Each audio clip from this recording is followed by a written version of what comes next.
Well, hello there new, it's only me, Leonard Wells, broadcasting as usual from Studio B here in the Giggle Mill in Haslingden, north of Manchester in the UK.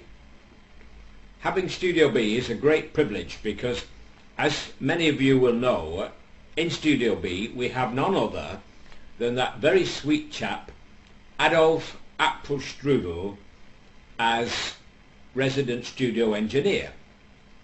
Not only is he best in the world, but at one time he was a top driver with the AA, the Automobile Association. Unfortunately, he had trouble with the ladies, turned to drink and was sacked and became a member of Alcoholics Anonymous. So he was often known as AA from the AA, formerly with the AA from BB. During the WAR, Adolf, who was a strict disciplinarian, was gruesomely wounded and refuses steadfastly to appear on camera because he says it frightens the kids and he gets visits from the police at funny hours. And but just occasionally he can be persuaded to wave to you.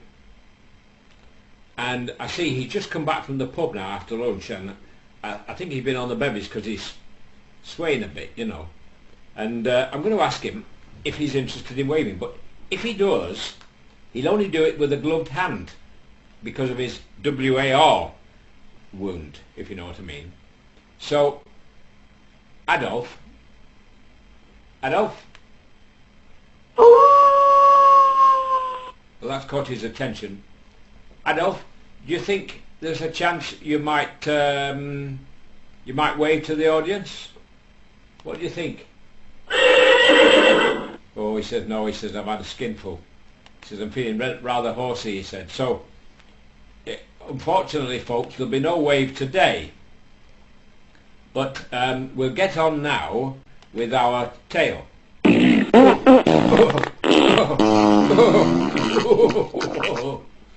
Oh, that'll be 6 o'clock.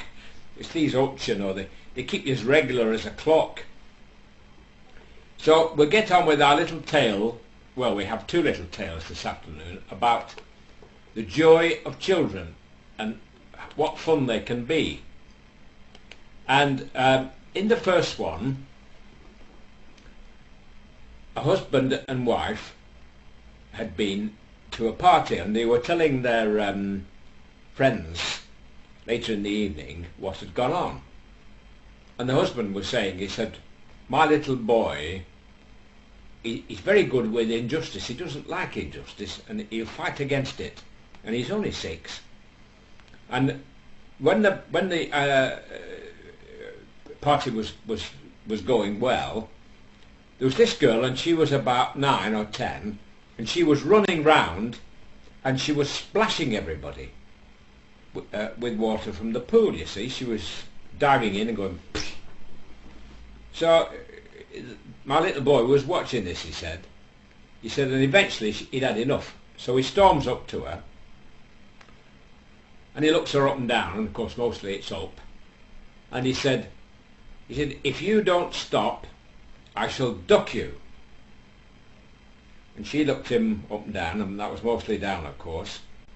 And she said, fat chance you've got. She said, you can't even say it right. So that was the first tale. In my second tale, this father of this little girl, and she was 9, and she had next door a boyfriend who was 10.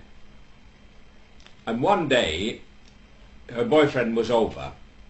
So while she was in the bathroom, he started talking to the little boy and he said, son, he said, now you're going steady with my girl. He said, are you quite serious about her? The little boy looked at me and said, of course I am, Dad. He says, of course I am. He said, you're not thinking what I'm thinking, you're thinking, are you? So the little boy, yes, says, as a matter of fact I am. He said, I was going to ask you today if I could marry her. So the father says, oh my God, to himself.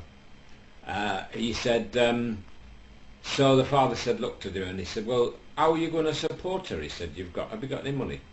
He said, well, I've got my pocket money, $2 a week, and she's got her pocket money, $1 a week, and we reckon $3 a week we should get by. And where would you live? The father said. He said, well, we'd live in my room at my house. He said, it's a bit bigger than her room.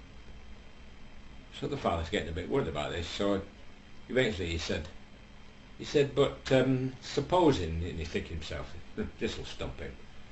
He said, supposing you have children, have a little baby, I said, you know. So the boy looked at him, he said, well, we've been lucky so far, he said.